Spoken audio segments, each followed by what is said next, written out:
పర్యావరణ అంశాలలో ప్రధానమైనటువంటి అంశము పర్యావరణ కాలుష్యము. పర్యావరణ కాలుష్యం అంటే ఏమిటి అంటే పర్యావరణములో భౌతికంగా, రసాయనికంగా, జీవ సంబంధ మార్పులు గాక వచ్చినట్లయితే ఆ మార్పులని మనము కాలుష్యంగా పేర్కొంటున్నాం. అంటే పర్యావరణములో భౌతికమైన మార్పు, రసాయనికమైన మార్పు, జీవ సంబంధమైన మార్పు వస్తే ఆ పర్యావరణంలోని అణుఘటకాల యొక్క స్థాయిలో కూడా మార్పు వస్తుంది.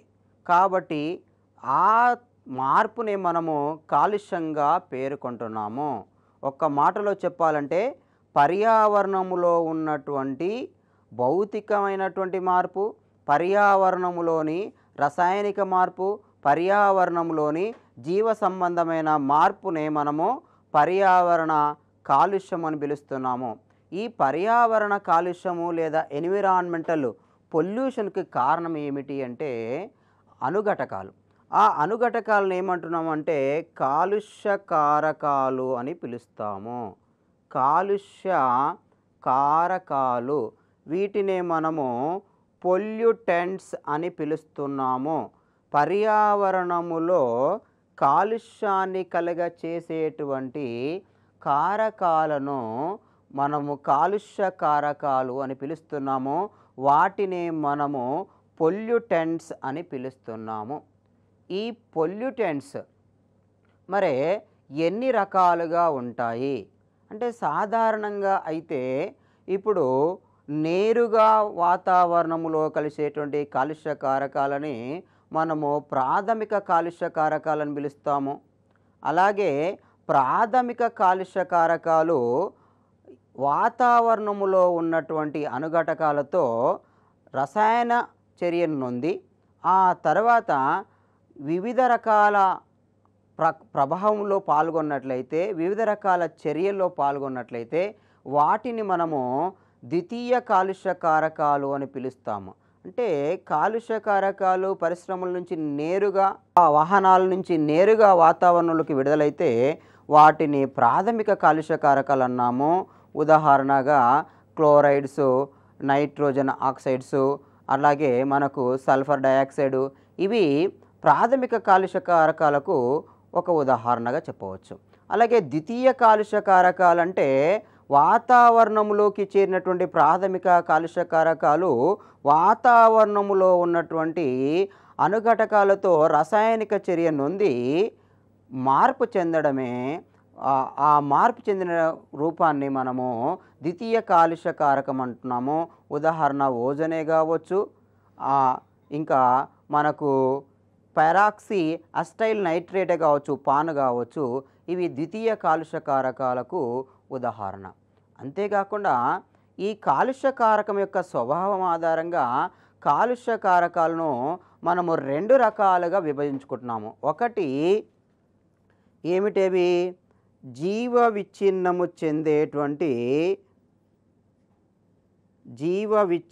చెందే కాలుష్య కారకాలు. జీవ విచ్ఛిన్నము చెందే కాలుష్య కారకాలు, వీటిని ఇంగ్లీష్లో బయోడిగ్రేడబుల్ పొల్యూటెంట్స్ అని పిలుస్తాము.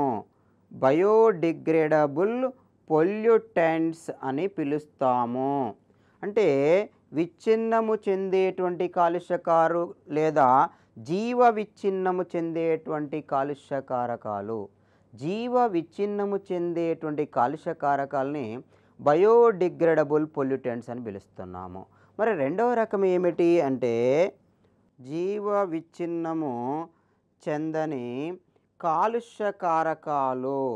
జీవ విచ్ఛిన్నము చెందని కాలుష్య కారకాలని ఇంగ్లీష్లో నాన్ బయోడిగ్రేడబుల్ పొల్యూటెంట్స్ అని పిలుస్తాము.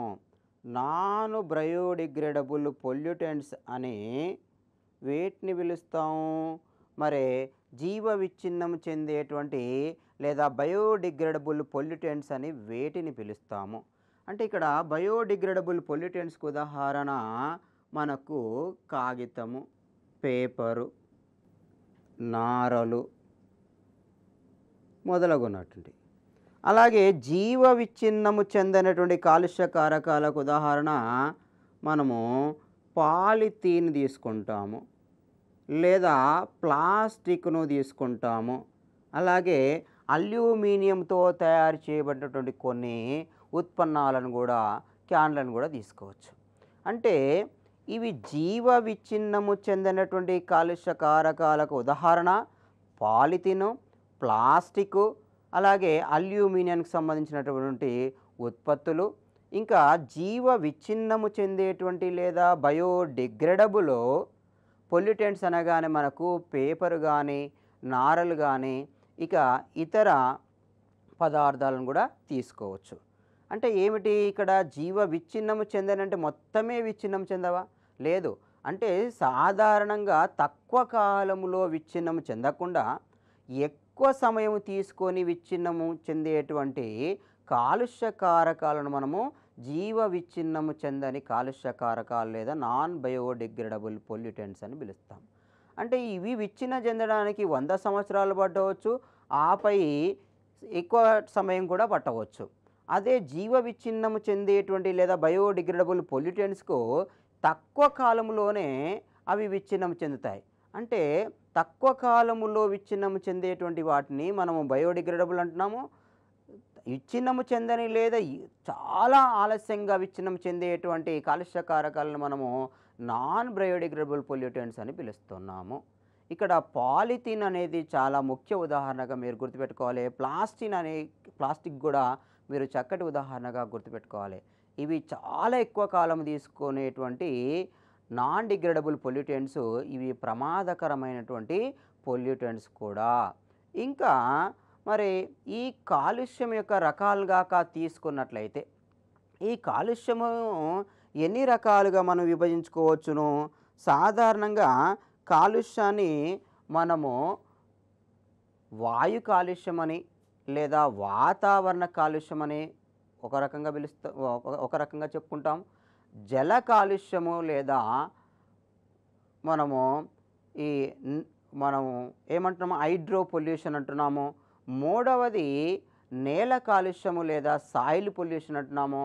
ఇంకా నాలుగవది శబ్ద కాలుష్యము లేదా సౌండ్ పొల్యూషన్ అని పిలుస్తున్నాము.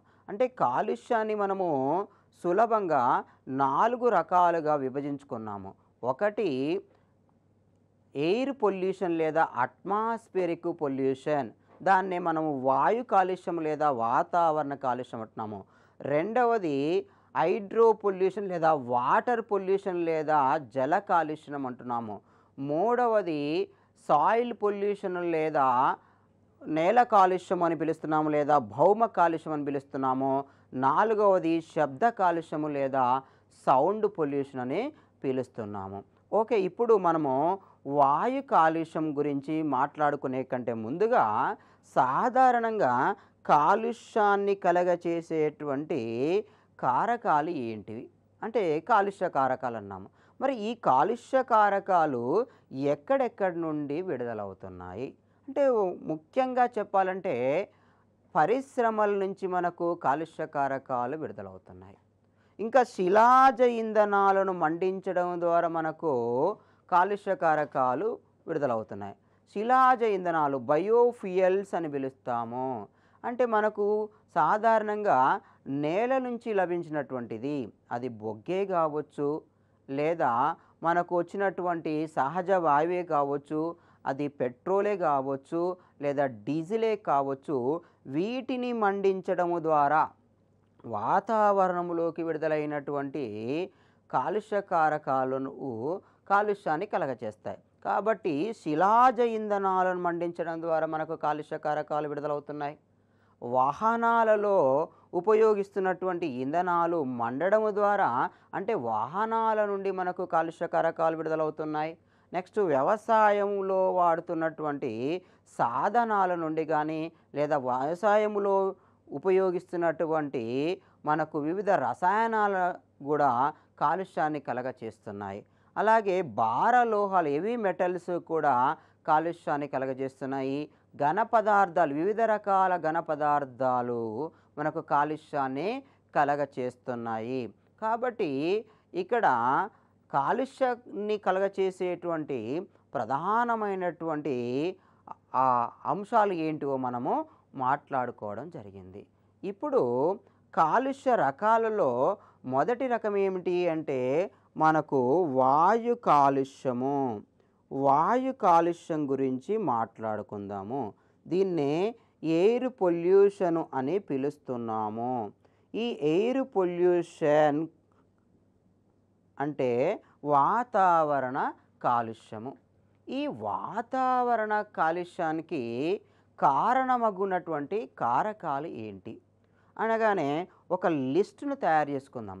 అంటే వాతావరణ కాలుష్యాన్ని కలగచేసేటువంటి కారకాలు ఏంటివి అంటే ఈ యొక్క ఈ వృత్తాన్ని మనము వాతావరణముగా భావించినట్లయితే లేదా అట్మాస్ఫియర్గా భావించినట్లయితే ఈ అట్మాస్ఫియర్ లేదా ఎయిర్ పొల్యూషన్ని కలగచేసేటువంటి కారకాలు ఏంటివి అంటే ఇక్కడ 1 by 1 మనం మాట్లాడుకుందాం. ఈ 1 by 1 ఏంటివి అంటే ఒకటి కార్బన్ డయాక్సైడ్. కార్బన్ డయాక్సైడ్ అనేది మనకు వాతావరణ కాలుష్యకారకము అంటున్నాం. వాతావరణ కాలుష్యకారకము అంటున్నాము. ఈ వాతావరణ కాలుష్యకారకము ఎలా అవుతుంది అంటే కార్బన్ డయాక్సైడ్ ఎక్కడి నుంచి విడుదలవుతుంది అంటే పరిశ్రమల నుంచి మనకు కార్బన్ డయాక్సైడ్ విడుదలవుతుంది. వాహనాల నుంచి కార్బన్ డయాక్సైడ్ విడుదలవుతుంది. శిలాజ ఇంధనాలను మండించడం ద్వారా మనకు కార్బన్ డయాక్సైడ్ విడుదలవుతుంది. అలాగే మానవుడు శ్వాసక్రియలో ఆక్సిజన్ వినియోగించుకొని కార్బన్ డయాక్సైడ్ను విడుదల చేయడం జరుగుతుంది. అంటే జంతువులు శ్వాసక్రియలో ఆక్సిజన్ వినియోగించుకొని మనకు కార్బన్ డయాక్సైడ్ను విడుదల చేయడం జరుగుతుంది. అంటే ఇక్కడ మొక్కలు కూడా శ్వాసక్రియలో ఆక్సిజన్ వినియోగించుకొని కార్బన్ డయాక్సైడ్ని విడుదల చేస్తాయి. మరి జంతువులు విడుదల చేసినటువంటి కార్బన్ డయాక్సైడ్ని అధికంగా గ్రహించేవి ఏంటంటే మొక్కలే. కాబట్టి ఒక కార్బన్ డయాక్సైడ్ని విడుదల చేసేటువంటి కారకం అనగానే ఇక్కడ జంతువులతో పాటుగా పరిశ్రమల నుంచి మన కార్బన్ డయాక్సైడ్ విడుదలవుతుంది. వాహనాల నుంచి కార్బన్ డయాక్సైడ్ విడుదలవుతుంది.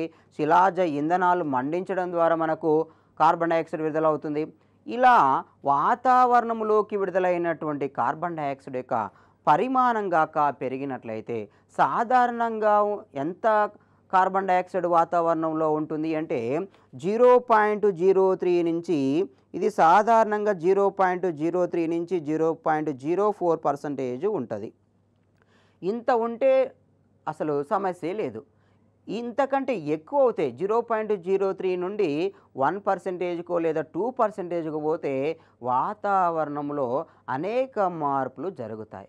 కాబట్టి ఇక్కడ కార్బన్ డయాక్సైడ్ యొక్క పరిమాణం గాక పెరిగినట్లయితే వాతావరణంలో ఏం జరుగుతుంది అంటే గ్రీన్ హౌస్ ప్రభావము లేదా గ్రీన్ హౌస్ ఎఫెక్ట్ కలిగేటువంటి అవకాశం ఉన్నది. గ్రీన్ హౌస్ ఎఫెక్ట్ అంటే ఏమిటి మరే మనము గ్రీన్ హౌస్ వాయువుల యొక్క పరిమాణం అధికమై వాతావరణముని వేడి పెంచడం, వాతావరణం యొక్క స్థితిని మార్చడం. అంటే సాధారణంగా వాతావరణములో ఉండవలసినటువంటి ఉష్ణోగ్రత కంటే అధికమైనటువంటి ఉష్ణోగ్రత పెరగడం అన్నమాట. అంటే ఇక్కడ ఒక్క మాటలో చెప్పాలంటే కార్బన్ డయాక్సైడ్తో పాటుగా మీథేను, నీటి ఆవిరి, ఓజోను, నైట్రస్ ఆక్సైడ్లు, ఎగ్జాఫ్లోరో కార్బన్స్, సల్ఫర్ ఎగ్జాఫ్లోరైడ్ లాంటి గ్రీన్ హౌస్ వాయువులు. ఇవన్నీ గ్రీన్ హౌస్ వాయువులు. 1 కార్బన్ డయాక్సైడ్, 2 మీథేన్, 3 నీటి ఆవిరి, ఎగ్జాఫ్లోరో కార్బైడ్, సల్ఫర్ ఎగ్జాఫ్లోరైడ్.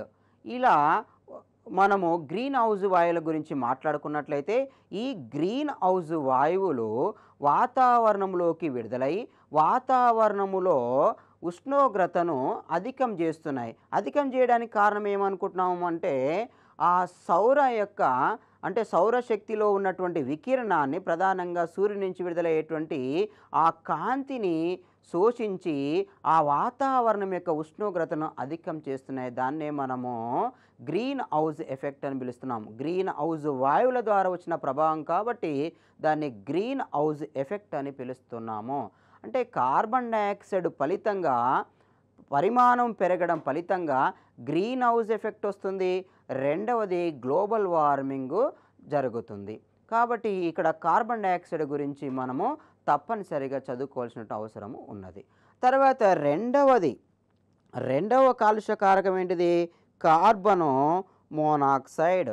కార్బన్ మోనాక్సైడ్ తీసుకున్నట్లయితే ఈ కార్బన్ మోనాక్సైడ్ వాహనాల నుండి అధికంగా విడుదలయ్యేటువంటి కాలుష్య కారకము. ఒక మాటలో చెప్పాలంటే అత్యధికంగా విడుదలవుతున్నటువంటి వాతావరణంలోకి విడుదలవుతున్నటువంటి కాలుష్య కారకాలలో ఒకటి కార్బన్ మోనాక్సైడ్. ఈ కార్బన్ మోనాక్సైడ్ ఎక్కడెక్కడి నుంచి విడుదలవుతుంది అంటే బొగ్గు గనుల నుంచి మనకు కార్బన్ మోనాక్సైడ్ విడుదలవుతుంది. బొగ్గు బట్టీల నుంచి అంటే కలపను మండించడం ద్వారా మనకు కార్బన్ మోనాక్సైడ్ విడుదలవుతుంది. వంట చెరుకు నుంచి మనకు కార్బన్ మోనాక్సైడ్ విడుదలవుతుంది. ప్రధానంగా వాహనాల నుండి మనకు నల్లటి పొగ కనపడేది కూడా కార్బన్ మోనాక్సైడ్. అంటే వాహనాల నుంచి ప్రధానంగా వెలువడేటువంటి ఆ పొగ మనం ఒక మాటలో చెప్పాలంటే కార్బన్ మోనాక్సైడ్ అయినటువంటి భావనకు రావాలి. కార్బన్ మోనాక్సైడ్ యొక్క ప్రభావం ఏమిటి అంటే కార్బన్ మోనాక్సైడ్ను మానవుడు నేరుగా పీల్చినప్పుడు అది హీమోగ్లోబిన్తో త్వరితగతంగా చర్య చెంది అది కార్బాక్సీ హీమోగ్లోబిన్గా మారుతుంది. అంటే ఈ కార్బన్ మోనాక్సైడ్ అనేది హీమోగ్లోబిన్తో చర్య నొంది కార్బాక్సీ హీమోగ్లోబిన్గా మార్పు చెందుతుంది. ఈ కార్బాక్సీ హీమోగ్లోబిన్గా మార్పు చెందడం ఫలితంగా ఇక్కడ ఊపిరితిత్తులకు రవాణా అయ్యేటువంటి ఆక్సిజన్కు ఒక ప్రభావం ఉంటుంది. అంటే అదొక సమస్య అవుతుంది. కాబట్టి ఈ కార్బాక్సీ హీమోగ్లోబిన్ వలన ఊపిరితిత్తుల సమస్యలు వచ్చేటువంటి అవకాశం ఉంది. శ్వాస సంబంధ సమస్యలు వచ్చేటువంటి అవకాశం ఉంది. మొదటగా తీవ్రమైన తలనొప్పి. ఇది సాధారణంగా ఈ పొగ పిలవగానే మనకి తీవ్రమైన తలనొప్పి కూడా వస్తుంది. అంటే ఊపిరితిత్తుల సమస్యలు రావడానికి కారణం కార్బన్ మోనాక్సైడే. తీవ్రమైన తలనొప్పి రావడానికి కార్బన్ మోనాక్సైడే. అంతేకాకుండా ఊపిరితిత్తులు కూడా చెడిపోవడానికి కూడా కార్బన్ మోనాక్సైడ్ కారణమవుతుంది. ఊపిరితిత్తుల క్యాన్సర్ కారణం కూడా మనం కార్బన్ మోనాక్సైడ్ అనేటువంటి విషయాన్ని లేదా లంగ్ క్యాన్సర్ కారకం కూడా కార్బన్ మోనాక్సైడ్ అనేటువంటి విషయాన్ని మనము గుర్తుపెట్టుకోవాలి. ఇది కార్బన్ మోనాక్సైడ్ సంబంధించినటువంటి వివరణ. తర్వాత మనము ఇంకొక కాలుష్య కారకాన్ని తీసుకున్నట్లయితే సల్ఫర్ డయాక్సైడ్. ఈ సల్ఫర్ డయాక్సైడ్ని తీసుకున్నట్లయితే ఈ సల్ఫర్ డయాక్సైడ్ మనకు వివిధ రకాల పరిశ్రమల నుంచి విడుదలవుతుంది. అంటే సల్ఫర్ అణుఘటకాలు ఏ పరిశ్రమల నుంచి విడుదలవుతున్నాయి? ఒకటి రబ్బరు తయారీ పరిశ్రమల నుంచి సల్ఫర్ అణుఘటకాలు విడుదలవుతున్నాయి. రసాయన పరిశ్రమల నుంచి సల్ఫర్ అణుఘటకాలు విడుదలవుతున్నాయి. ఇనుము సంబంధిత పరిశ్రమల నుంచి మనకు సల్ఫర్ అణుఘటకాలు విడుదలవుతున్నాయి.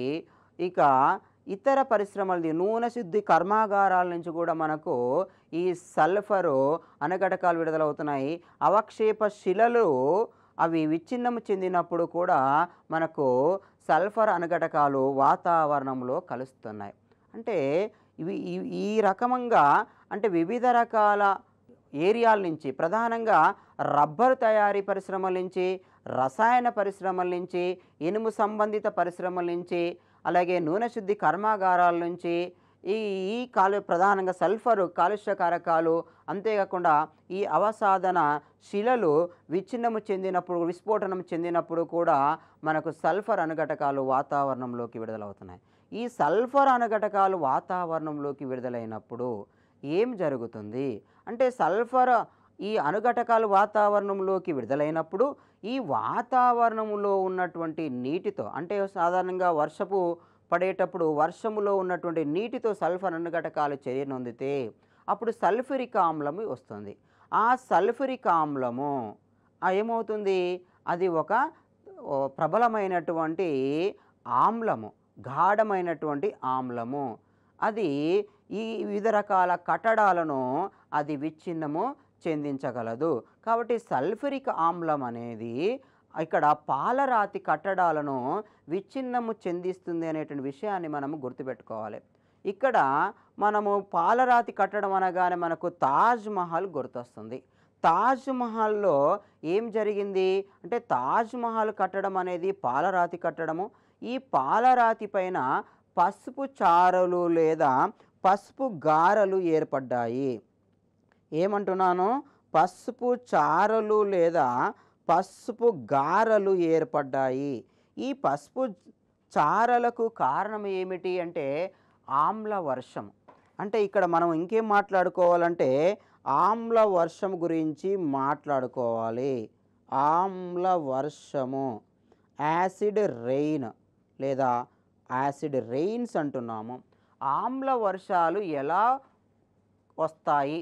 ఆమ్ల వర్షాలకు కారణం ఏమిటి అంటే ఆమ్ల వర్షాలు సాధారణంగా నైట్రోజన్ యొక్క అణుఘటకాలు వాతావరణంలో కలిసి వాతావరణములో వర్షము బిందువులతో చర్య నొందడము, సల్ఫర్ అణుఘటకాలు వాతావరణంలో కలిసి వర్షపు నీటితో చర్య నొంది నత్రిక్ ఆమ్లము సల్ఫ్యూరిక్ ఆమ్లాన్ని ఏర్పరచడం ఫలితంగా ఆ సల్ఫ్యూరిక్ ఆమ్లము నత్రిక్ ఆమ్లం అనేది వర్షముతో పాటుగా ఆ భూమి మీద ఉన్నటువంటి జీవరాశులపైన ప్రధానంగా మొక్కలపైన పడడం ఫలితంగా ఆ మొక్కలలో ఉన్నటువంటి పత్రహరితమంతా నాశనం అవుతుంది. కాబట్టి ఆమ్ల వర్షాలు కలగడానికి కారణం ఏమిటి అంటే నత్రిక్ ఆమ్లము సల్ఫ్యూరిక్ ఆమ్లము. అంటే వాతావరణంలో నైట్రోజన్ సంబంధించినటువంటి అణుఘటకాలు, సల్ఫర్ సంబంధించిన అణుఘటకాలు చేరి అవి వర్షపు నీటితో చర్య నొందడం ఫలితంగా అప్పుడు వర్షము నీటి పసుపు వర్ణంలో కనబడుతుంది. అది ఆమ్లం రూపంలో ఉంటుంది.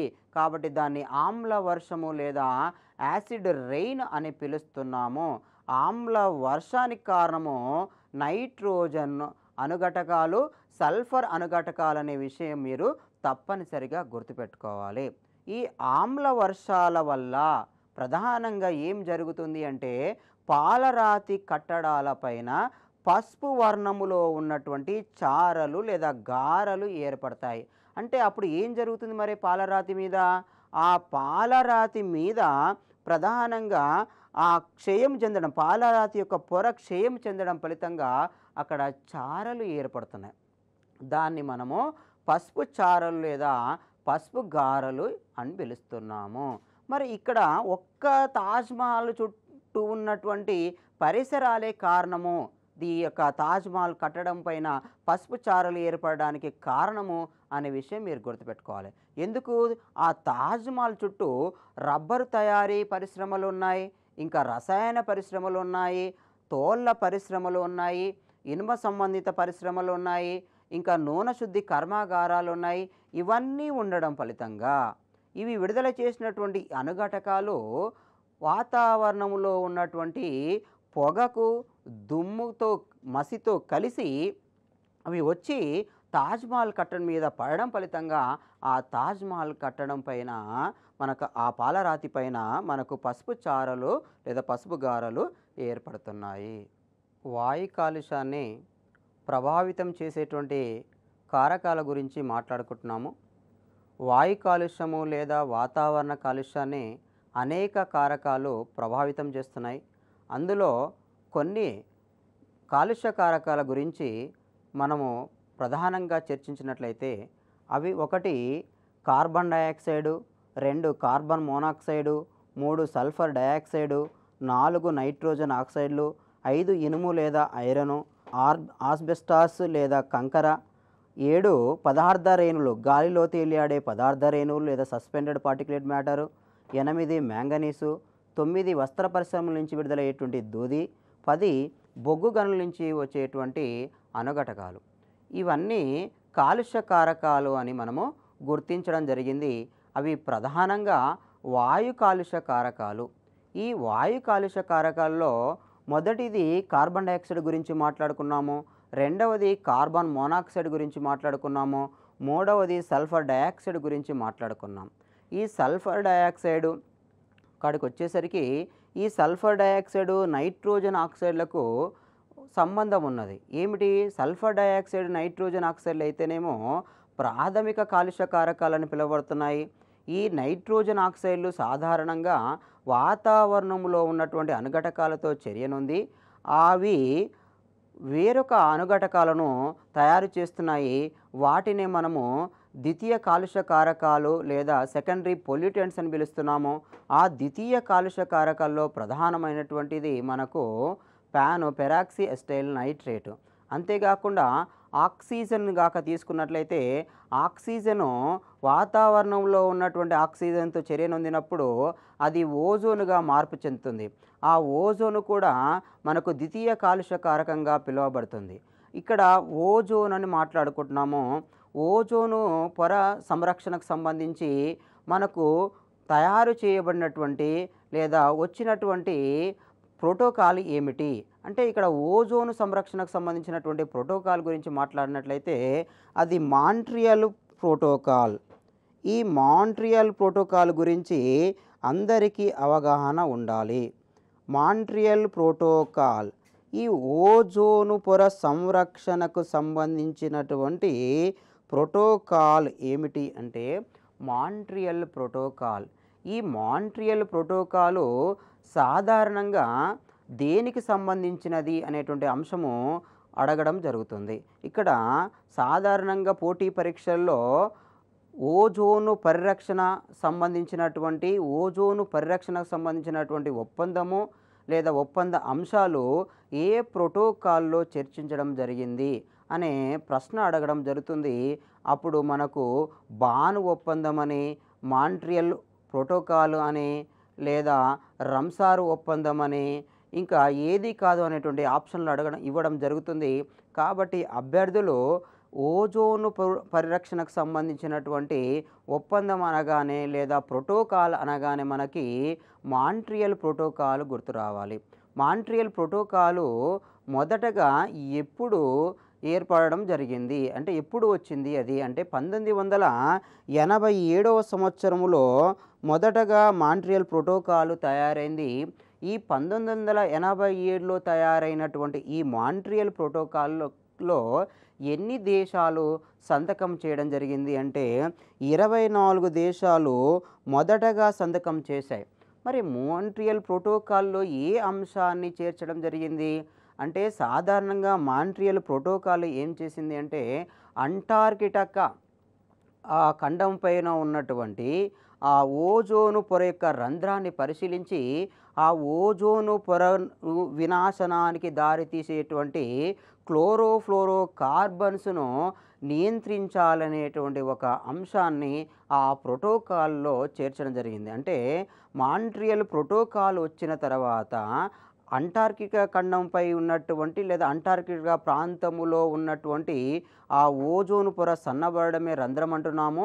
ఆ ఓజోను పొరను సన్నబడడానికి వలన అక్కడ అంటే సూర్యుని నుంచి వచ్చేటువంటి అతి నీలలోహిత కిరణాలు నేరుగా జీవరాశి మీద పడడం వల్ల జీవరాశికి అనేక హానికర సమస్యలు వస్తున్నాయి. కాబట్టి ఆ కారణమగు కారకాలను నియంత్రించాలనేటువంటి అంశం అందులో ప్రధానంగా ఉండడం ఫలితంగా ఆ మాంట్రియల్ ప్రోటోకాల్ మీదలో కేవలము 1987వ సంవత్సరంలో 24 దేశాలు మాత్రమే సంతకం చేశాయి. ఆ తర్వాత మరి ఇది ఎప్పుడు అమల్లోకి వచ్చింది అంటే 1989వ సంవత్సరంలో ఇది అమల్లోకి రావడం జరిగింది. అంటే ఓజోను పరిరక్షణకు సంబంధించినటువంటి మాంట్రియల్ ప్రోటోకాలు అధికారికంగా ఎప్పుడు అమల్లోకి వచ్చింది అనగానే మీకు గుర్తు రావాల్సింది ఏంటంటే 1989వ సంవత్సరం. ఈ 1989 తర్వాత మాంట్రియల్ ప్రోటోకాల్ని మళ్ళీ సవరించడం జరిగింది, సరిచేయడం జరిగింది. అది ఎప్పుడు చేశారంటే 1992వ సంవత్సరంలో ఈ మాంట్రియల్ ప్రోటోకాల్ను సరిచేయడం జరిగింది. ఈ మాంట్రియల్ ప్రోటోకాల్లో మరి ఎందుకు సరిచేయడం జరిగింది అంటే అనేక దేశాలను ఇందులో సభ్యులుగా అంటే సంతకం చేస్తే సభ్యులుగా ఉంటాయి, ఈ ప్రోటోకాల్కు కట్టుబడి ఉంటాయనేటువంటి ఉద్దేశంతో ఈ ప్రోటోకాల్ను సరిచేయడం జరిగింది. అది 2014 వరకు చూసినట్లయితే ఈ ప్రోటోకాల్ పైన 120 దేశాలు సంతకాలు చేయడం జరిగింది. అంటే మాంట్రియల్ ప్రోటోకాల్ మీద 120 దేశాలు సంతకం చేసినట్లుగా మనకు ఆధారాలు ఉన్నాయి. మరి 1992లో సదస్సు సరిచేయడం కోసం నిర్వహించడం జరిగింది. మరి ఇది ఎక్కడ నిర్వహించడం జరిగింది? కోపెన్‌హేగన్‌లో ఈ సదస్సు నిర్వహించడం జరిగింది. ఈ మాంట్రియల్ ప్రోటోకాల్‌ను సరిచేయడానికి సంబంధించిన సదస్సే మనకు కోపెన్‌హేగన్‌లో నిర్వహించడం జరిగింది. ఆ తర్వాత ఆ సంతకాలు చేసే దేశాల సంఖ్య క్రమకంగా పెరగడం జరిగింది. అది 2014 చివరి వరకు 120 దేశాలు సంతకం చేశాయి. ఇక్కడ ప్రోటోకాల్‌కి సంబంధించిన అంశం గాక ప్రధానంగా చర్చించినట్లయితే ఓజోను పొర రంధ్రాన్ని అంటే ఓజోను పొర పల్చబడడం అనేది తగ్గించాలి, లేదా ఓజోను పొరను నాశనం చేసేటువంటి క్లోరోఫ్లోరో కార్బన్స్ విడుదలను తగ్గించాలి. ఆ తగ్గించడం కోసము సంతకాలు చేసినటువంటి దేశాల యొక్క పరిస్థితులను ఎప్పటికప్పుడు సమీక్షించాలనేటువంటి ఉద్దేశంతో ఈ ప్రోటోకాల్‌ను ఏర్పాటు చేయడం జరిగింది. కాబట్టి ఈ ఓజోను ద్వితీయ కాలుష్య కారకం అంటున్నాము. తర్వాత ఓజోన్ అనేది ఒక రక్షణ పొర అని పిలుస్తున్నాము. ఈ ఓజోను రక్షణ పొర మనకు జీవరాశికి అందరికీ రక్షణ పొర అని పిలుస్తున్నాము. ఇలాంటి ఓజోను పొర పలచబడినట్లయితే స్ట్రాటోస్ఫియర్‌లో మనకు జీవావరణ వ్యవస్థకి నష్టం కలుగుతుంది. అనేక రకాల వ్యాధులు రావడానికి అవకాశం ఉన్నది. కాబట్టి ఇక్కడ ఇది మనకు ఓజోన్‌కు సంబంధించినటువంటి వివరణ. తర్వాత నైట్రోజన్ ఆక్సైడ్లు. ఇందులో నైట్రోజన్ ఆక్సైడ్లు, సల్ఫర్ అణుఘటకాల గురించి ఇంతకుముందే మనం ఆమ్ల వర్షాల్లో మాట్లాడడం జరిగింది. పాలరాతి పై ఏర్పడేటువంటి పసుపు చారలు లేదా పసుపు గారెల గురించి మాట్లాడుకోవడం జరిగింది. కాబట్టి సల్ఫర్ డయాక్సైడ్ కానీ, నైట్రోజను అణుఘటకాలు కానీ వాతావరణంలో ఉన్నటువంటి లేదా వర్షం పడేటప్పుడు వాటితో చర్య జరగడం ఫలితంగా ఆమ్ల వర్షాలకు కారణం ఏంటో మనము మాట్లాడుకోవడం జరిగింది. ఆమ్ల వర్ష ప్రభావము ప్రధానంగా పంట మొక్కల మీద ఉంటుందనే విషయం మీరు గుర్తుపెట్టుకోవాలి. ఆమ్ల వర్షాలకు కారణము నైట్రోజన్ మరియు సల్ఫర్ సంబంధిత అణుఘటకాలు. ఇక్కడ నైట్రోజన్, సల్ఫర్ సంబంధిత అణుఘటకాలు నీటితో చర్య జరపడం ఫలితంగా ఆమ్ల వర్షాలు వస్తున్నాయనే విషయం మనం గుర్తుపెట్టుకోవాలి. ఆమ్ల వర్షాల వలన పంటల యొక్క దిగుబడి తగ్గిపోతుంది. మొక్కల్లో ఉన్నటువంటి ఆ పత్రహరితం అంతా నాశనం అవుతుంది, క్షయం చెందుతుంది, విచ్ఛిన్నం చెందుతుంది అనే విషయాన్ని మీరు గుర్తుంచుకోవాల్సిన అవసరం ఉన్నది. కాబట్టి ఆమ్ల వర్షాలకు కారణమనగానే నైట్రోజన్ సంబంధిత అణుఘటకాలు, సల్ఫర్ సంబంధిత అణుఘటకాలు అనేటువంటి విషయము మీకు గుర్తు రావాలి. అంతేకాకుండా ఇంకా ఫోటోకెమికల్ స్మాగ్ గురించి కూడా మాట్లాడుకుందాం. ఈ ఫోటోకెమికల్ స్మాగ్ ఏంటిది అంటే ఇక్కడ ఫోటోకెమికల్ స్మాగ్ అనేటువంటి విషయము మీరు తప్పనిసరిగా గుర్తుంచుకోవాలి. అంటే ఫోటో అంటే కాంతి, కెమికల్ అంటే రసాయన, స్మాగ్ అంటే మనకు మంచు. అంటే కాంతి రసాయన మంచు లేదా పొగ మంచు, కాంతి రసాయన పొగ మంచు అని పిలుస్తున్నాము. అంటే పొగ మంచునే మనము స్మాగ్ అని పిలుస్తున్నాము. కాంతి రసాయన పొగ మంచు ఏమిటి అంటే ఇక్కడ వాతావరణంలోకి విడుదలైనటువంటి ప్రాథమిక కాలుష్య కారకాలు, ప్రధానంగా నైట్రోజన్ సంబంధితమైనటువంటి కాలుష్య కారకాలు వాతావరణంలో ఉన్నటువంటి అణుఘటకాలతో చర్య నొంది ఒక పొగను ఏర్పరుస్తాయి. ఆ పొగ మంచుతో కలవడం ఫలితంగా పొగ మంచు రూపంలో అవి భూమి మీద ఉన్నటువంటి ఆ జీవుల మొత్తాన్ని కమ్మివేస్తున్నాయి. కాబట్టి దాన్ని పొగ మంచు అని పిలుస్తున్నాము. వాస్తవంగా అది పొగ మంచు కాదు, అది ఫోటోకెమికల్ స్మాగ్. ఫోటోకెమికల్ స్మాగ్ కారణం ఏంటంటే ద్వితీయ కాలుష్య కారకాలు. ఆ ద్వితీయ కాలుష్య కారకాలు ఎలా వచ్చినాయంటే ప్రాథమిక కాలుష్య కారకాలు. ప్రాథమిక కాలుష్య కారకాలు ఏంటంటే నైట్రోజన్ సంబంధిత అణుఘటకాలు, నైట్రోజన్ సంబంధిత అణుఘటకాలు, సల్ఫర్ సంబంధిత అణుఘటకాలు. ప్రధానంగా నైట్రోజన్ సంబంధిత అణుఘటకాలు వాతావరణంలో ఉన్న అణుఘటకాలతో చర్య చెందడం ఫలితంగా మనకు పొగ ఏర్పడింది. ఆ పొగ మంచుతో కలవడం ఫలితంగా పొగ మంచుగా మారింది. దాన్నే మనము ఫోటోకెమికల్ స్మాగ్ అని పిలుస్తున్నాము. ఈ ఫోటోకెమికల్ స్మాగ్ వలన మనకు అనేక ప్రమాదాలు సంభవిస్తున్నాయి. అనేక ప్రమాదాలు సంభవించడమే కాదు, వాహనాలు కూడా ఇక్కడ పాడు కావడానికి అవకాశం ఉంటుంది. అంతేకాకుండా పంట వ్యవస్థ కూడా, జీవావరణ వ్యవస్థ కూడా దెబ్బతినడానికి అవకాశం ఉంటుంది. కాబట్టి ఫోటోకెమికల్ స్మాగు ఇక్కడ ఒక రకంగా చెప్పాలంటే శ్వాస సంబంధిత వ్యాధులను కూడా, ప్రధానంగా ఆస్తమా, బ్రాంకైటిస్ లేదా శ్వాస సంబంధ వ్యాధులకు కూడా కారణమవుతుందనే విషయాన్ని మనము గుర్తుంచుకోవాలి. ఈ ఫోటోకెమికల్ స్మాగుకు కారణం ఏంటంటే ద్వితీయ కాలుష్య కారకాలు అనేటువంటి విషయము మీరు తప్పనిసరిగా గుర్తుంచుకోవాలి. ఇప్పుడు నైట్రోజన్ ఆక్సైడ్లకు సంబంధించినటువంటి వివరణ అయిపోయింది. తర్వాత ఇనుము. మనకు ఇనుము పరిశ్రమల్లో నుంచి మనకు విడుదలయ్యేటువంటి అణుఘటకాలను, ఇనుప పరిశ్రమలలో లేదా ఇనుము ఐరన్ ఇండస్ట్రీస్ నుంచి విడుదలైనటువంటి ఆ ఓరు వాతావరణంలో కలిసినప్పుడు అవి పీల్చబడినప్పుడు ఆ అణుఘటకాలు మానవుని యొక్క శరీరంలోకి ప్రవేశించినప్పుడు సిడరోసిస్ అనేటువంటి వ్యాధి వస్తుంది. అంటే ఈ ఇనుప సంబంధిత అణుఘటకాలు పీల్చబడినప్పుడు సాధారణంగా మానవులలో కలిగేటువంటి వ్యాధులు ఏమిటంటే ప్రధానమైనది సిడరోసిస్. ఈ సిడరోసిస్ అనేటువంటి వ్యాధికి కారణము అంటే ఈ ఐరన్ ఇండస్ట్రీస్లో పనిచేస్తున్నటువంటి కార్మికులలో సాధారణంగా వచ్చేటువంటి వ్యాధి సిడరోసిస్. ఇది ఐరన్కు సంబంధించినటువంటి వివరణ. ఆ తర్వాత ఆస్బెస్టాసు. మీకు తెలుసు ఆస్బెస్టాసు మనకు ఈ ధూళి రేణువులు పరిశ్రమల నుంచి ధూళి రేణువులు విడుదలవ్వడం మనం గమనిస్తూ ఉంటాము. అంతేకాకుండా కంకర పరిశ్రమను గాక చూసినట్లయితే కంకర పరిశ్రమ నుంచి కూడా మనకు ఈ దుమ్ము లేదా ధూళి రూపంలో మనకు ఈ పదార్థాలు వాతావరణంలోకి విడుదలవుతాయి. ఈ వాటి ద్వారా కూడా మనకు వచ్చేటువంటిది ఏమిటి అంటే వివిధ రకాల, ప్రధానంగా కంకర నుంచి కాక వచ్చేటువంటి ఆ కంకరకు సంబంధించినటువంటి చిన్న చిన్న అణుఘటకాలు ఆ లోపలికి వెళ్ళినప్పుడు వచ్చేటువంటి వ్యాధి ఏంటంటే సిలికోసిస్ అనేటువంటి వ్యాధి వస్తుంది. ఈ సిలికోసిస్ అనేటువంటి వ్యాధికి కారణం ఏంటంటే ఈ కంకర పరిశ్రమలు అనేటువంటి విషయాన్ని మీరు గుర్తుపెట్టుకోవాలి. ఆ తర్వాత మనం తీసుకున్నట్లయితే సస్పెండెడ్ పార్టిక్యులేట్ మ్యాటర్, గాలిలో తేలియాడేటువంటి పదార్థ రేణువులు లేదా పార్టిక్యులేటెడ్ మ్యాటర్ అని పిలుస్తున్నాము, పదార్థ రేణువులు అని పిలుస్తున్నాము. ఈ పదార్థ రేణువులు వివిధ పరిశ్రమల నుంచి మనకు విడుదలవుతాయి. ఈ పదార్థ రేణువుల పరిమాణము సాధారణంగా 10 మైక్రాన్లు ఉంటుంది.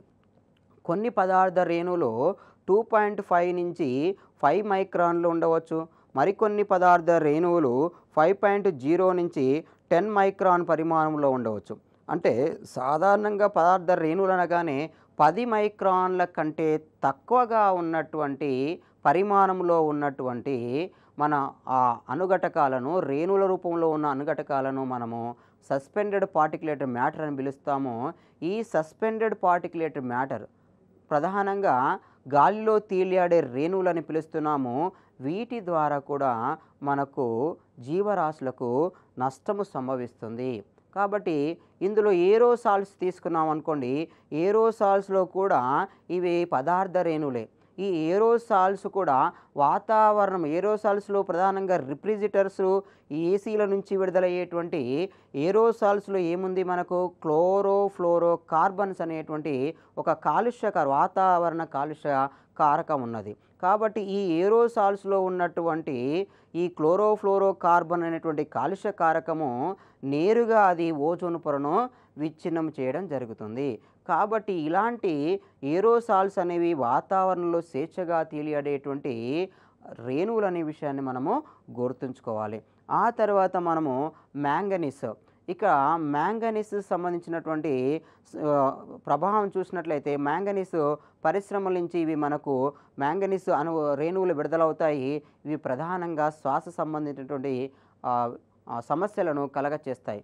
ఆ తర్వాత మనము ఈ వస్త్ర పరిశ్రమలు, టెక్స్టైల్ ఇండస్ట్రీస్ని కాక తీసుకున్నట్లయితే ఈ టెక్స్టైల్ ఇండస్ట్రీస్ నుంచి లేదా వస్త్ర పరిశ్రమల నుంచి విడుదలవుతున్నటువంటి ఈ సన్నని దూది కాక మనం పరిశీలించినట్లయితే ఈ సన్నని దూది ఎవరి లోపలికి వెళ్తుంది అంటే ఆ పరిశ్రమల్లో పనిచేస్తున్నటువంటి కార్మికుల లోపలికి వెళ్తుంది. ఆ కార్మికుల్లోకి వెళ్ళినప్పుడు అది శ్వాస సంబంధమైనటువంటి సమస్యలను లేదా ఊపిరితిత్తుల సమస్యలను కలగచేస్తుంది.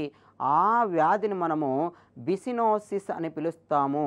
అంటే ఒక మాటలో చెప్పాలంటే ఈ వస్త్ర పరిశ్రమలో పనిచేసేటువంటి కార్మికులలో వచ్చేటువంటి ప్రధానంగా దూదిని పీల్చడం వల్ల వచ్చేటువంటి వ్యాధి ఏమిటి అంటే బిసినోసిస్.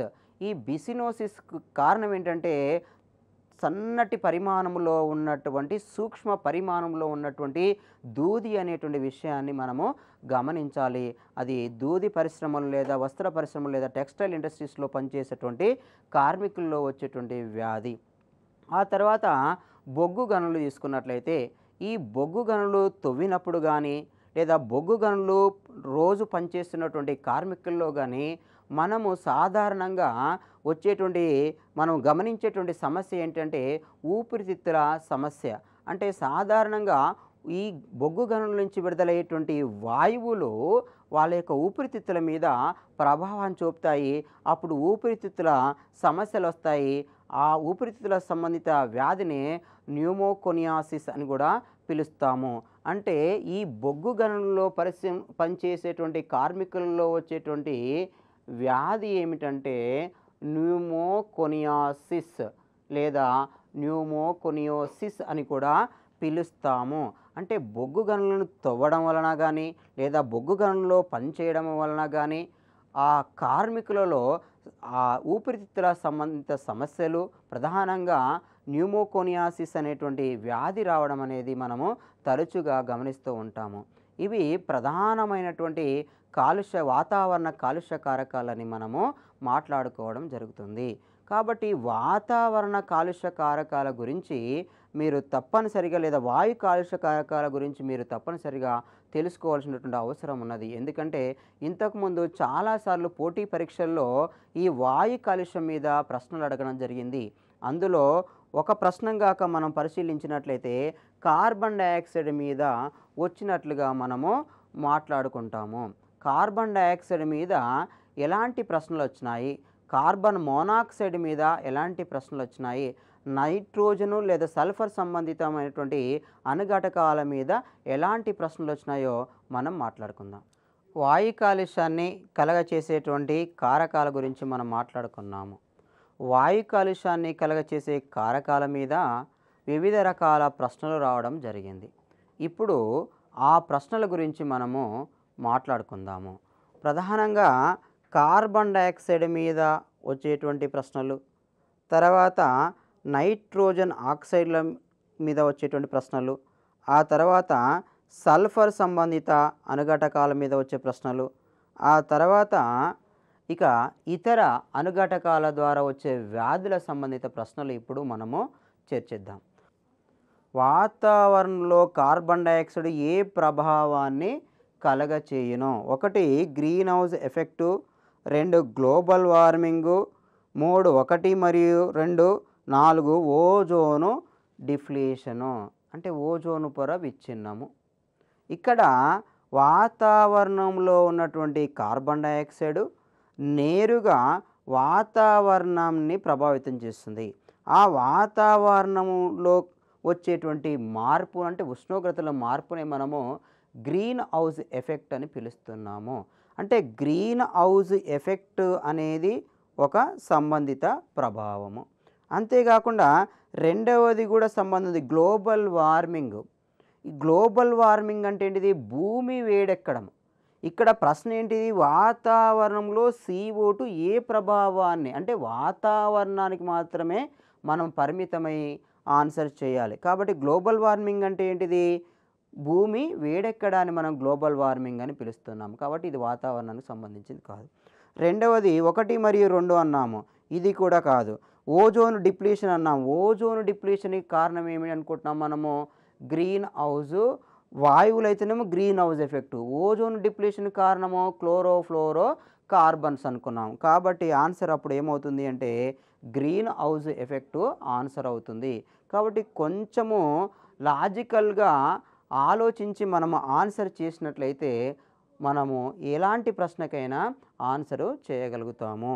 ఇది కార్బన్ డయాక్సైడ్ ప్రభావానికి సంబంధించినటువంటి ప్రశ్న. ఇంతకుముందు పరీక్షలు ఎలా ఉండేదంటే నేరుగా ప్రశ్నలు అడిగేవాళ్ళు. గ్రీన్ హౌస్ ఎఫెక్ట్ కారణమగు వాయువు అనిచ్చి కార్బన్ డయాక్సైడ్ అని ఇచ్చేవాళ్ళు.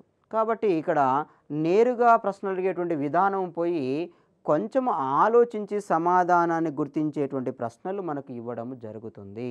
కాబట్టి అభ్యర్థులు ఈ విషయాన్ని గమనించాలి. ఇక నైట్రోజన్ ఆక్సైడ్లకు సంబంధించినటువంటి సల్ఫర్ అణుఘటకాలకు సంబంధించినటువంటి ప్రశ్నలు గాక చూసినట్లయితే ఏమిటా ప్రశ్న? ఒకటి తీసుకుందాం. ఆమ్ల వర్షాలకు కారణము, ఆమ్ల వర్షాలకు కారణము అని ప్రశ్న అడిగి ఆమ్ల వర్షాలకు కారణం అనగానే మనకు వెంటనే నైట్రోజన్ ఆక్సైడ్లు, సల్ఫర్ ఆక్సైడ్లు గుర్తు రావాలి. ఆమ్ల వర్షాలకు కారణము అని ప్రశ్న ఇస్తాడు. ఇక ఆప్షన్ ఇవ్వడంలో ఏం చేస్తాడు? ఒకటి ఏ మరియు సి, రెండవది బి మరియు సి, మూడవది ఏ మరియు బి, నాలుగవది ఏబిసి అని ఇవ్వడం జరుగుతుంది. ఆమ్ల వర్షాలకు కారణము, ఆమ్ల వర్షాలకు కారణం అనగానే మనకు వాతావరణ కాలుష్యము కారకాలు గుర్తు రావాలి. ఏమిటి వాతావరణ కాలుష్య కారకాలు ఆమ్ల వర్షానికి సంబంధించినవి అంటే అవి నైట్రోజన్ సంబంధిత అణుఘటకాలు లేదా ఆక్సైడ్లు, సల్ఫర్ ఆక్సైడ్లు మనకు గుర్తు రావాలి. ఇవి వాతావరణంలోకి విడుదలైన తర్వాత అవి నీటితో రసాయనిక చర్య జరపడం ఫలితంగా అవి నత్రిక్ ఆమ్లంగాను సల్ఫ్యూరిక్ ఆమ్లంగాను మార్పు చెందుతున్నాయి. ఆ నత్రిక్ ఆమ్లము సల్ఫ్యూరిక్ ఆమ్లమే ఆ వర్షములో మనకు వస్తుంది కాబట్టి, వర్షం రూపంలో పడుతుంది కాబట్టి దాన్ని మనం ఆమ్ల వర్షము లేదా యాసిడ్ రెయిన్ అని పిలిచాము. కాబట్టి నత్రజని రసాయనిక చర్యలు, సల్ఫరు రసాయనిక చర్యలు ఇక్కడ మనము సంబంధిత అంశముగా గుర్తించినట్లయితే ఆన్సరు ఏ మరియు బి అనేది మనము అంటే మూడవ ఆప్షన్ని మనము ఆన్సర్గా గుర్తించవచ్చును. కాబట్టి ఇక్కడ ప్రశ్నలు సులభంగా ఉండవచ్చు, కానీ సమాధానానికి వచ్చేసరికి ఆలోచించవలసిన అవసరం మనకు ఏర్పడుతుంది. కాబట్టి ఇక్కడ ఆమ్ల వర్షం వినని వాళ్ళు ఎవరు ఉండరు, కానీ అక్కడ ఇచ్చినటువంటి ఆప్షన్లను పరిశీలించినప్పుడే దగ్గర సంబంధం ఉంటుంది. అక్కడనే మనకు కొంచెం సందిగ్ధత వస్తుంది. అక్కడ సమాధానం ఎంపికలో మనము తడబడతాం. కాబట్టి ఈ విషయాన్ని మనము జాగ్రత్తగా గుర్తుంచుకొని మనము స్పష్టంగా అధ్యయనం చేసినట్లయితే సులభంగా మనము సమాధానాన్ని గుర్తించవచ్చు. ఇది ఆమ్ల వర్షాలకు సంబంధించినటువంటి ఒక ప్రశ్న. ఆ తర్వాత ఇంకా వాతావరణానికి కాలుష్య కారకాలకు సంబంధించినటువంటి ఇంకొక ప్రశ్న గురించి మాట్లాడుకుందాం. ఏమిటి అది? సాధారణంగా ఇక్కడ కంకర పరిశ్రమలలో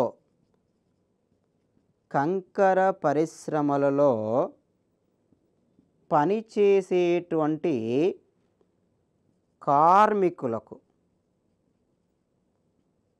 కలిగే వ్యాధి,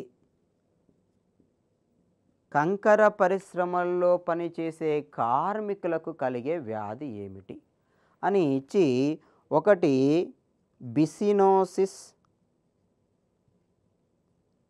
రెండవది సిలికోసిస్, మూడవది న్యూమోకోనియాసిస్,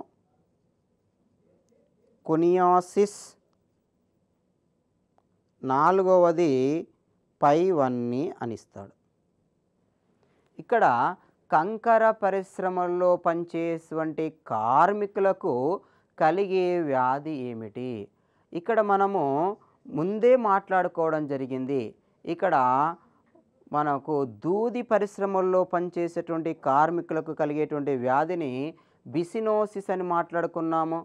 ఇంకా బొగ్గు గనులలో పనిచేసేటువంటి కార్మికులకు కలిగేటువంటి వ్యాధిని న్యూమోకోనియాసిస్ అని మాట్లాడుకున్నాము.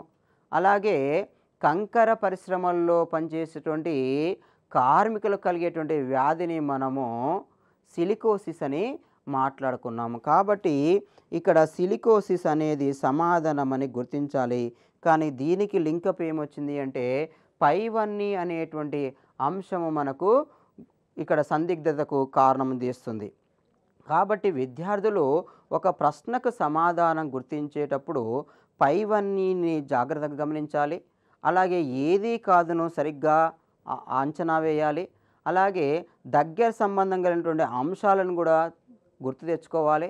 ఆ దగ్గర సంబంధం గల అంశాల్లో ఏది సరి అయినదనే దాని మీద మనము వివరణ కావాలి లేదా స్పష్టత కావాలంటే ఒక విషయాన్ని ఒకటికి 2 సార్లు అధ్యయనం చేయవలసిన అవసరము ఉన్నది. ఇది పరిశ్రమలకు సంబంధించినటువంటి ఒక ప్రశ్న. అంతేకాకుండా మరొక ప్రశ్నను కూడా చూద్దాము. ఈ క్రింది వాటిని జతపరచుము అంటాడు. ఈ క్రింది వాటిని జతపరచుము అనే ప్రశ్న ఉన్నది. ఈ క్రింది వాటిని జతపరచుము అనే ప్రశ్న తీసుకున్నట్లయితే ఇక్కడ 2 జాబితాలు ఇస్తాడు. ఒకటి జాబితా, ఇది 2 జాబితా. జాబితా 1, జాబితా 2. దీంట్లో ఒకటవది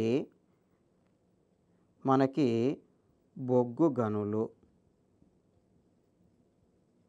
రెండవది కార్బన్ డయాక్సైడ్, మూడవది ఆమ్ల వర్షము క్షీణత. ఇవి 4 అంశాలు. 1 బొగ్గు గనులు, 2 కార్బన్ డయాక్సైడ్, 3 ఆమ్ల వర్షము, 4 ఓజోను పొర క్షీణత. ఇక జాబితా 2లో ఏ న్యూమోకోనియాసిస్, బి గ్రీన్ హౌస్ వాయువు, సి పసుపు చారలు, డి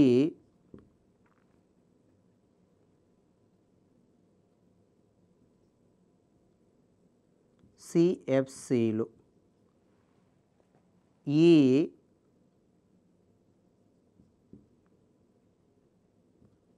మీథేను.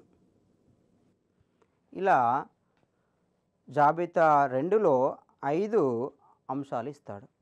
ఇప్పుడు సమాధానాన్ని గుర్తించుమనేసరికి సరి అయిన సమాధానము గుర్తించాలన్నప్పుడు ఇక్కడ మనము ముందుగా జాబితా 1, జాబితా 2ను సరిగ్గా జతపరచాలి.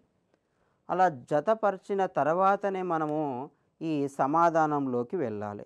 ఇక్కడ మనం ముందుగా మొదటి ఆప్షన్ తీసుకున్నట్లయితే సులభంగా 1A, 2B, 3C, 4D అని ఇస్తాడు. ఇక రెండో ఆప్షన్కి వచ్చేసరికి 1A, 2B, 3E, 4D ఇస్తాడు. మూడో ఆప్షన్కి వచ్చేసరికి 1E, 2B, 3C, 4D ఇస్తాడు. ఇక నాలుగో ఆప్షన్కి వచ్చేసరికి 1D, 2C, 3B, 4A ఇస్తాడు. ఇక్కడ సమాధానాన్ని గుర్తించేటప్పుడు అభ్యర్థులు ఆ జాబితా 1లోని జాబితా 2లోని అంశాలను తప్పనిసరిగా గుర్తుకు తెచ్చుకోవాలి. జాబితా 1లో ఏమున్నాయి? బొగ్గు గనులు ఉన్నాయి, కార్బన్ డయాక్సైడ్ ఉంది, ఆమ్ల వర్షం ఉంది, ఓజోను పొర క్షీణత ఉంది. ఇక్కడ బొగ్గు గనులలో పనిచేసేటువంటి కార్మికులకు సాధారణంగా వచ్చేటువంటి వ్యాధి ఏమిటి అంటే న్యూమోకోనియాసిస్. అలాగే కార్బన్ డయాక్సైడ్ వలన వచ్చేటువంటి ప్రభావం ఏంటిదంటే కార్బన్ డయాక్సైడ్ని మనం గ్రీన్ హౌస్ వాయువు అంటాం, దాని ద్వారా గ్రీన్ హౌస్ ఎఫెక్ట్ వస్తుంది. ఆమ్ల వర్షం ద్వారా పాలరాతి కట్టడాల మీద ఏమొస్తాయి? పసుపు గారెలు లేదా పసుపు చారలు వస్తాయి. అలాగే ఓజోను పొర క్షీణతకు కారణం ఏంటిదంటే క్లోరోఫ్లోరో కార్బన్స్. కాబట్టి ఇప్పుడు ఏమవుతుంది? 1A, 2B, 3C, 4D అనేది మనకు సరి అయినటువంటి సమాధానం అనేటువంటి విషయాన్ని గుర్తు తెచ్చుకోవాలి. కాబట్టి ఇక్కడ అభ్యర్థులు ప్రశ్నావళిని ఇప్పటి వరకు గమనించారు. ఇప్పుడు ఇచ్చినటువంటి ప్రశ్నలు 4 కూడా వివిధ రకాల ప్రశ్నలు మనము ఇవ్వడం జరిగింది. కాబట్టి ఏదేని అంశాన్ని చదివినప్పుడు ఆ అంశం సంబంధించినటువంటి వివరణ గుర్తుపెట్టుకోవడమే కాకుండా, ఆ అంశం మీద ఏ రకమైన ప్రశ్నలు వస్తాయనేటువంటి విషయాన్ని మనము పరిశీలించడం అవసరము. సరిగ్గా అంచనా వేయడం కూడా అవసరమే.